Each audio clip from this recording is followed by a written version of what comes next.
Hey there, and welcome back to the deep dive. It's great to have you with us again. Yeah, absolutely. We're ready to jump into another really essential part of your English learning journey. Think of us as your vocabulary guides, I suppose.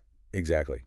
Helping you navigate through, well, sometimes tricky English words, especially the ones that are just crucial for understanding what you read and, of course, doing well on those exams. And today we're diving into another hand-picked set, right? From the material you're working with. That's right, specifically the list labeled Day 2, Part 2. Okay.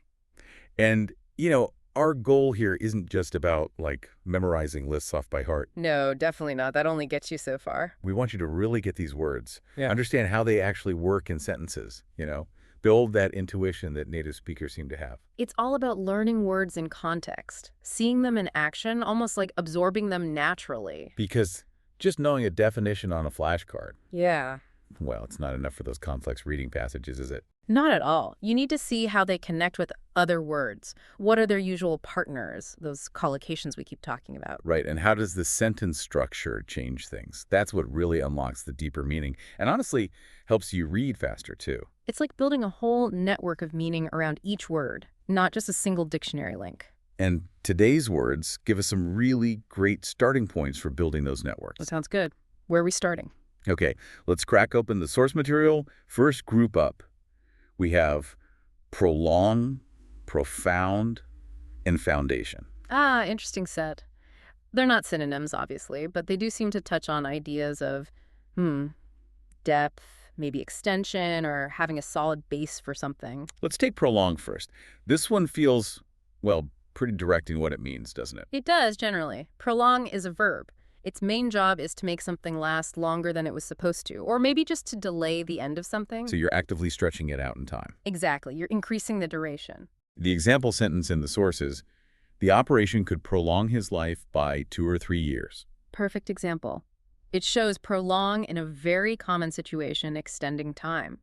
The operation doesn't cure him, but its benefit is measured in extra years. And it's his life that's being prolonged there. Right, but we can prolong lots of things, can't we? You might prolong a difficult phone call you really don't want to be on. Definitely done that. Or governments might prolong talks to avoid a bigger issue. A novelist might prolong the suspense. To keep you turning the pages. Exactly. So the structure you usually see is prolong plus whatever noun or phrase represents the thing getting longer. It's all about time. Okay, extending duration. Got it. Now, profound, this word, it always feels like it carries more weight, deeper significance. It certainly does. Profound is an adjective. And while, yes, technically it can mean physically deep, like a profound canyon, that's less common. Right. Its main use, the important one, is metaphorical. It means something very great, very intense, or showing deep insight. Or maybe just complex, needing real thought. So depth of meaning, depth of feeling, not just physical depth. Precisely. Depth of significance, intensity. Your source gives a really good example. The report has profound implications for schools. Okay, let's unpack that phrase. Profound implications. What are implications? Like the consequences, right? The effects something will have. Exactly. The potential results or effects. So the report will affect schools. But calling the implications profound tells us how much. It's not just minor changes. No, not at all. These are significant, far-reaching effects. Deep impacts, not superficial ones.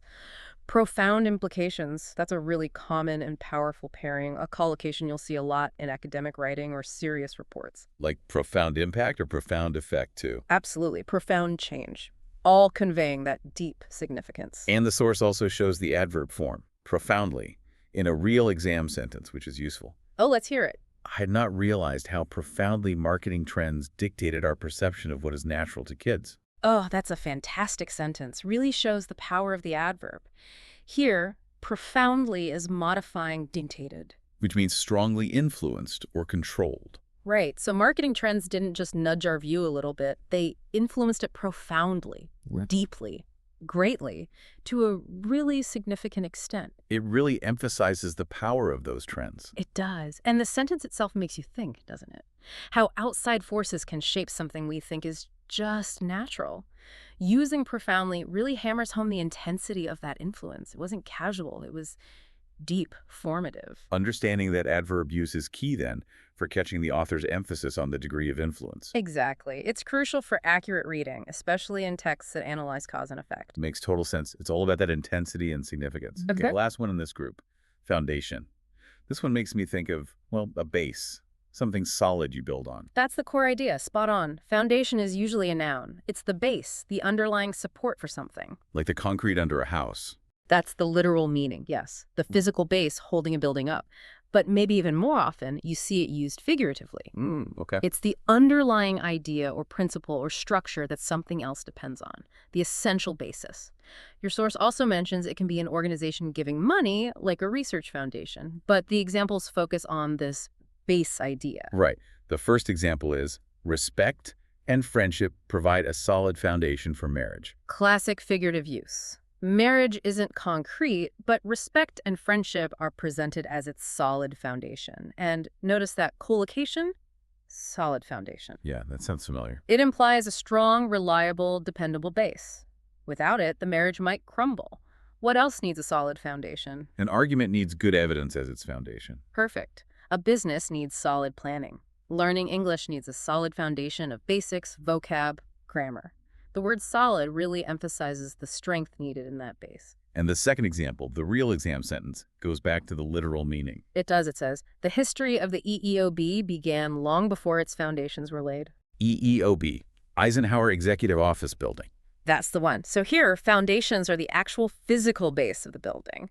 And that phrase, foundations were laid, is standard construction talk for when the basic structural work starts. But the sentence says the history started before that. Exactly. Which is interesting, right? The idea or the history of the building existed before the physical thing did. It neatly shows you have to check the context.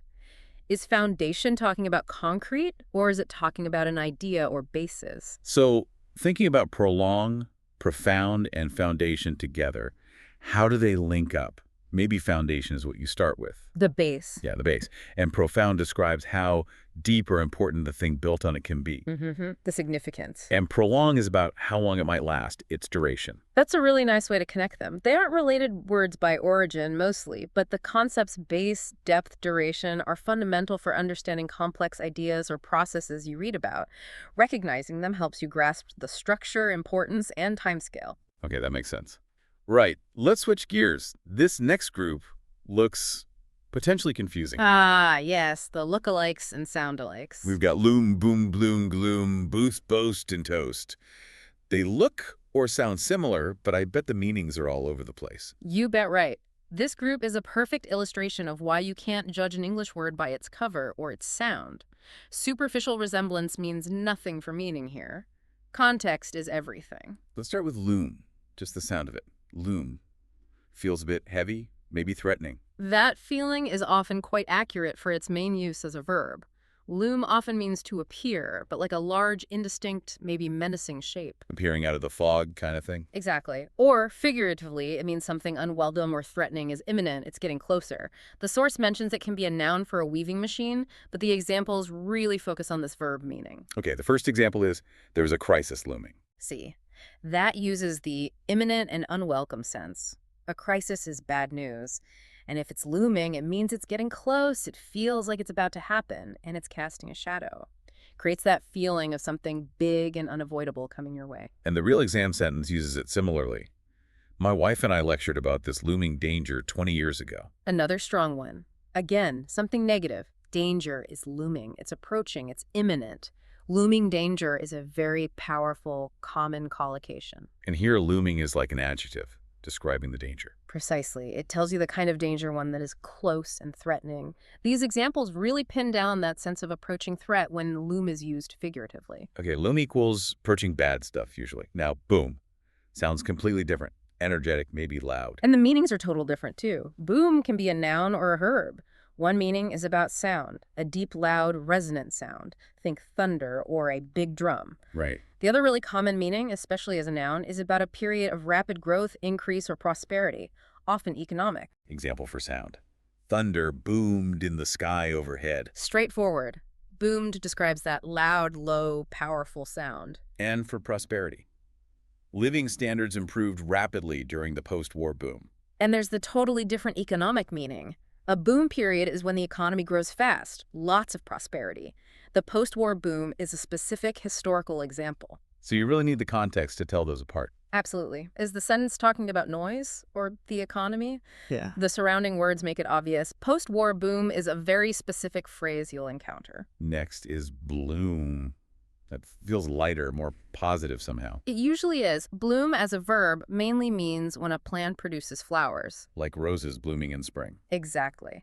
Figuratively, it can mean to flourish, to become healthy, vibrant, successful, like a person might bloom after a difficult time.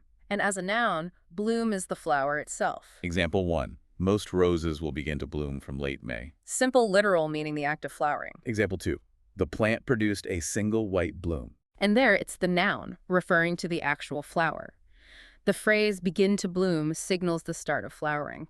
So verb and noun are tightly linked to flowers and flourishing. Okay, now gloom. Sounds heavy again, maybe closer to loom in feeling, but about mood. You're right. Gloom is a noun. It primarily means a feeling of sadness, hopelessness, despondency. It can also mean dim light or partial darkness, but the emotional meaning is very common. The example. An air of gloom and despondency settled over the household. Perfect use of the emotional meaning. Gloom here describes this pervasive atmosphere of sadness and hopelessness. An air of gloom, that's a common way to describe it. And the source pairs it with despondency, another word for hopelessness, really doubling down on that feeling. And there's an adjective form too, right? Gloomy. Yes, the source gives, it was a wet and gloomy day. So gloomy can describe the weather dark, gray, overcast. It can, and it can also describe a mood sad, depressed. Often, gloomy weather makes people feel gloomy. The link between the noun gloom, sadness, darkness, and the adjective gloomy, sad, dark is pretty clear. And it feels like the opposite of bloom, doesn't it? Absolutely. Light versus dark, flourishing versus sadness. Okay, let's look at boost. This feels active, positive, like giving something a lift. That's exactly it. Boost can be a verb or a noun. It means to increase something, improve it, promote it, give it a push upwards. Example 1. The movie helped boost her screen career. So the movie improved her career, advanced it, gave it a significant positive push, made it more successful. What else gets a boost? Sales, confidence, the economy. All good examples. We boost sales, boost morale. Governments try to boost the economy. Athletes might try to boost performance. And the real exam sentence uses it in a more technical way. Automation should eventually boost productivity. Yes, boost productivity. That's a very important collocation in business and economics. Productivity is about efficiency output per input. So automation is expected to increase output. Right, thereby boosting productivity. It shows boost is used in formal discussions about improvement and efficiency. Again, notice the structure. Boost plus the noun that's being increased. Next is boast. Sounds a bit like boost, but feels different. Maybe negative. It often is. Boast is a verb. It means to talk about yourself, your successes, your stuff with way too much pride. Basically bragging. Showing off. Exactly. Example 1. I don't want to boast, but I can actually speak 6 languages. The classic non-boasting boast. They say they don't want to, then immediately share something impressive about themselves. Highlights that self-congratulatory aspect. Example 2. She is always boasting about how wonderful her children are. Shows the common pattern. Boast about something. People boast about money, talent, possessions, or their kids. And yes, it often comes across as arrogant or just annoying. Finally, toast. We know this one from breakfast and weddings. Another word, 2 very different lives. Toast can be a verb or a noun. Verb, raise a glass to honor someone or celebrate something. The celebratory meaning. Right, or verb, make bread brown and crispy with heat. The breakfast meaning. Exactly. And as a noun, it's either the browned bread itself or the act of drinking in honor. Example 1. The food. I usually have a piece of toast and a glass of milk for breakfast every day. Simple, everyday context. Common breakfast food. Example 2. The celebration. We toasted the success of the new company. And there's the other meaning. Toast the success. Standard phrase. You honor the success by raising a glass. Again, context makes it instantly clear which toast we mean. Bread or bubbly. Man, this group really drives that point about context. Loom, boom, bloom, gloom. Similar sounds, totally different feelings and meanings. Miles apart. Boost versus boast. Easy to mix up if you're not careful. Very easy. And toast with its 2 separate lives. You just have to look at the surrounding words. Relying on sound or spelling alone, is just asking for trouble. Absolutely crucial. Reading isn't just decoding symbols. It's understanding how those symbols work together in the sentence, in the paragraph. These words are prime examples of why. Okay, on to our next little cluster. Blush, flush, splash. These also have some sound similarities, and blush and flush both involve faces going red. Yes, blush and flush are easily confused because of that shared red face idea. Splash is different about liquid, but maybe the she sound links them in our minds somehow. Let's start with blush. Okay, blush. Noun or verb? It specifically means your face gets red because you're embarrassed, ashamed, or maybe shy. It's that physical reaction to feeling awkward or exposed. Example 1, verb. She blushed furiously at the memory of the conversation. Blushed furiously means she went really red, intensely red, and the sentence links it directly to the cause. An embarrassing memory. It reinforces that blushing is tied to embarrassment or shame. Example 2, noun. He turned away to hide his blushes. Here, blushes is the noun, meaning the redness itself, and hide his blushes is a common phrase for trying to conceal embarrassment. So, noun or verb, blush, redness from embarrassment. Got it. Blush, embarrassment, redness. Now, flush, also turning red, but how is it different? It is about reddening, but flush is broader. It can be a noun or verb for the face turning red, but the cause isn't just embarrassment. It could be anger, heat, fever, exercise, even drinking alcohol. Oh, okay. So more reasons for the redness. Exactly. And crucially, flush has that completely separate, very common meaning. Using water to clean something out.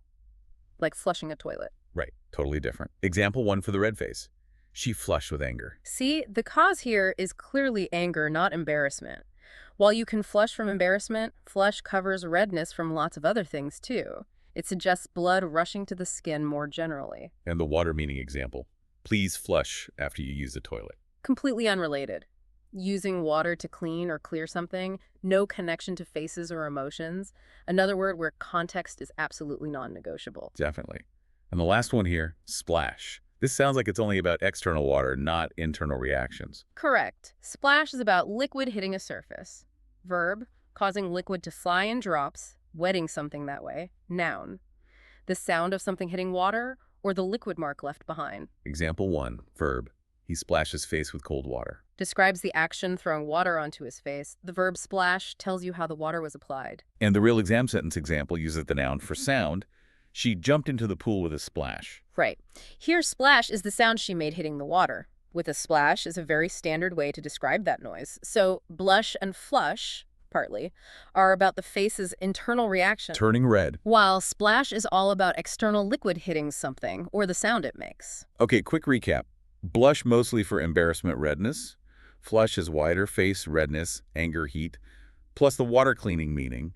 Splash is external water hitting things or making noise. Got it. Context, context, context. You've got it. They might sound a bit alike, but their jobs are quite distinct. All right, let's dive into our final group for today.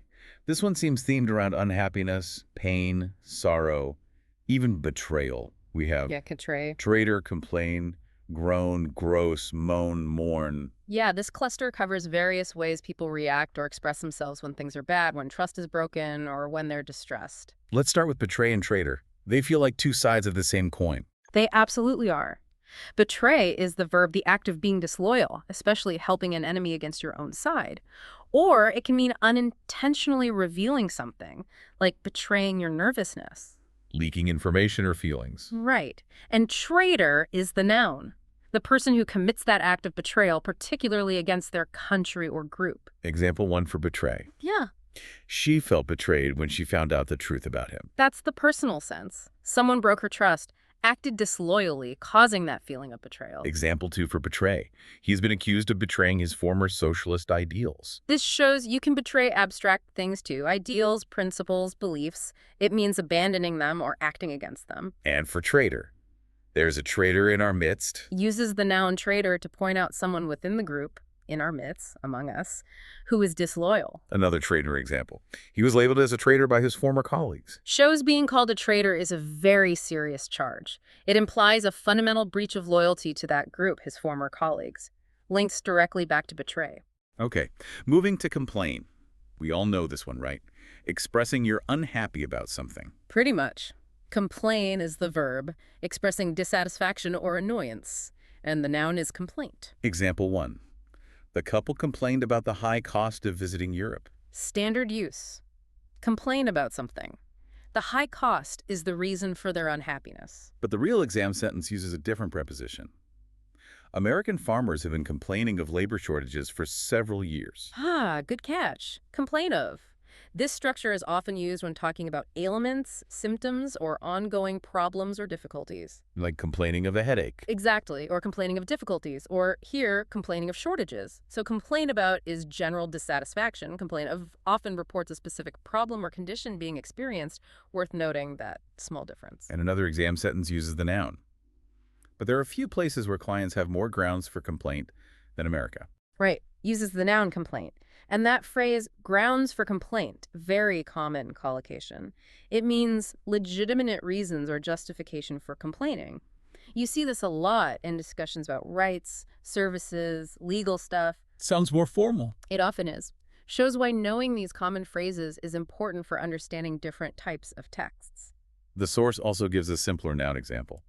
It is natural for students to make complaints about university education. And that shows another common pattern.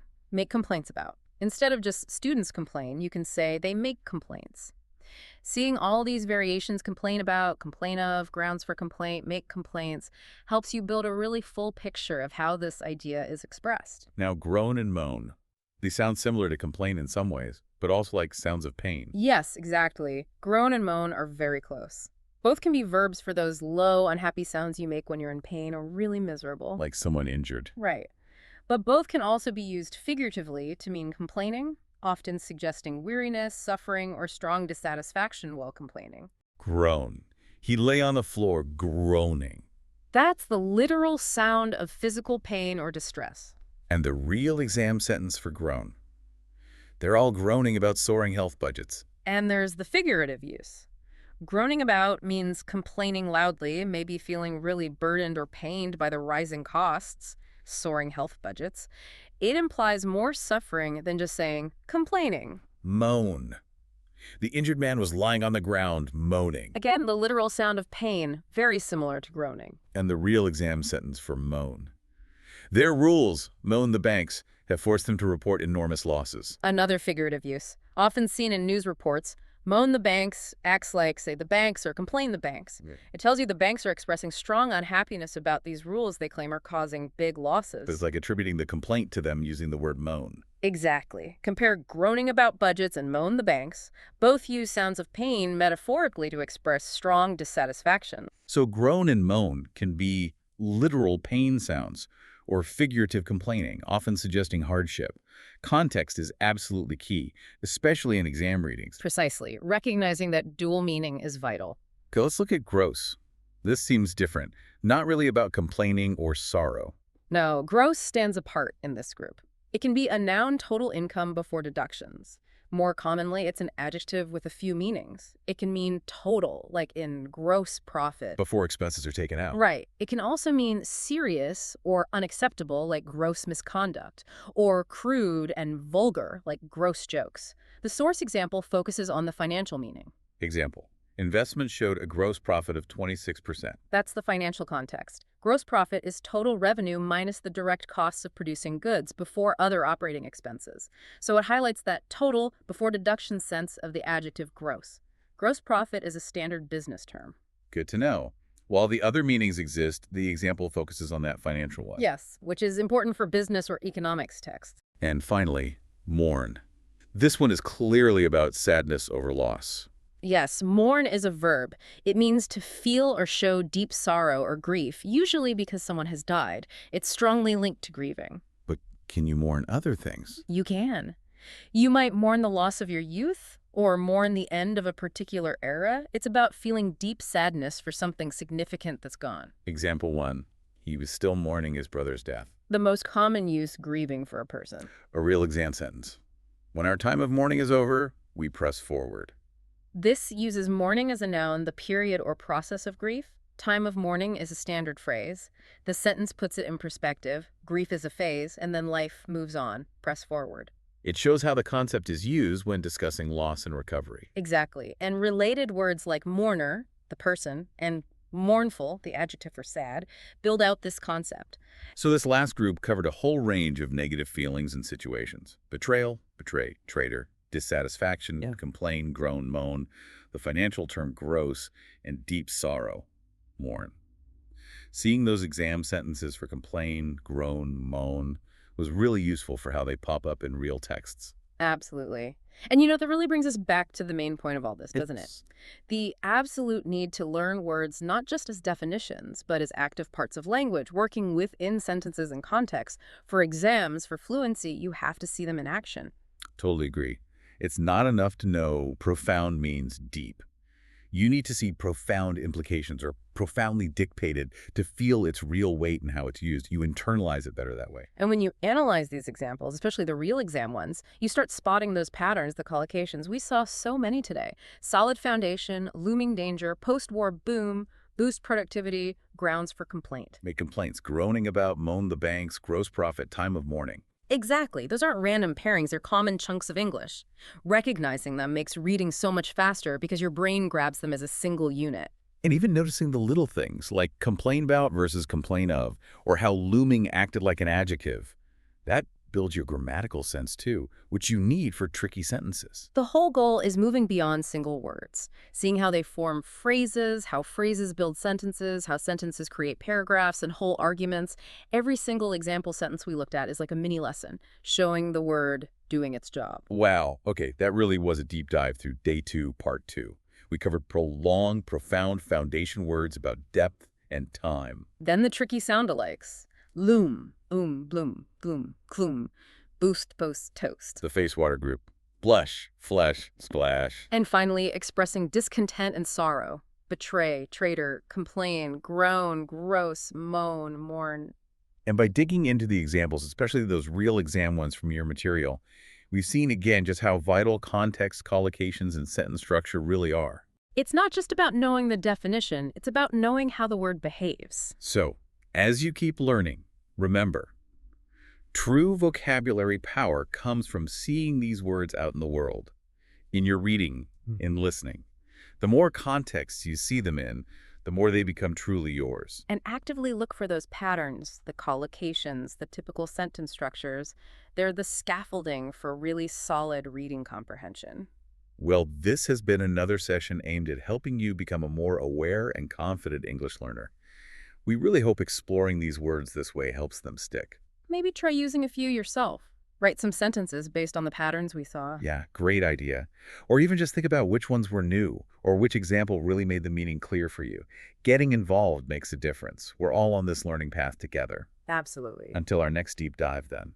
Keep exploring the amazing world of English words. And remember, every sentence you read holds potential for discovery, sometimes profound discovery. And here's something to chew on. Remember that sentence about marketing trends profoundly dictating our perceptions?